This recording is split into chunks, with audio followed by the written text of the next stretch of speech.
శివాజీ మహారాజ్ మరణం తర్వాత ఆయన కుమారుడు సంభాజీ మహారాజ్ మరాఠీ సామ్రాజ్యాన్ని పరిరక్షించేందుకు శక్తివంతంగా పాలించసాగారు. అయితే మొఘల్ చక్రవర్తి ఔరంగజేబు మరాఠీ రాజ్యాన్ని తుడిచివేయాలని సంకల్పించాడు.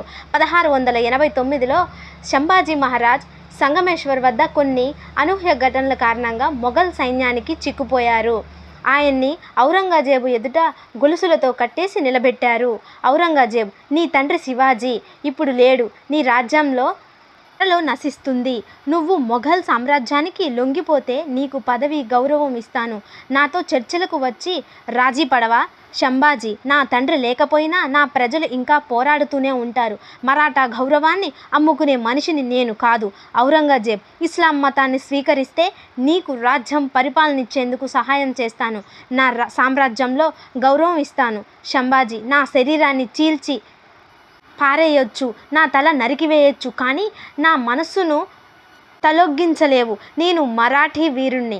నా మతాన్ని వదిలివేయలేను. ఔరంగజేబు, నా ఆజ్ఞను ఎదురు చెప్పడానికి ప్రాణాలు దక్కవు. ఆలోచించుకొని మత మార్పిడి చేసుకుంటే బతికే అవకాశం ఇస్తాను. సంభాజీ, నా ప్రాణాలను భయపెట్టలేవు. నా మరణం నా ప్రజల్లో మరింత వీరత్వాన్ని రగిలిస్తుంది. నీకు తెలియదు. సంభాజీ మహారాజ్ మొఘల్ చక్రవర్తి ముందు తలొగ్గిపోవడంతో ఔరంగజేబ్ కోపంతో ఆయన్ని 21 రోజులు అమానుషంగా హింసించమని ఆదేశించారు.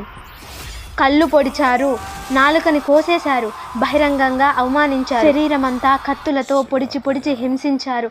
ఆ గాయాలపైన కారం ఉప్పు చల్లారు. ఎంతో అమానుషంగా ప్రవర్తించారు. చివరకు 1689లో మార్చి 11న సంభాజీ మహారాజుని శిరచ్ఛేదం చేసి అతని శరీరాన్ని గోదావరి నదిలో పడేశారు.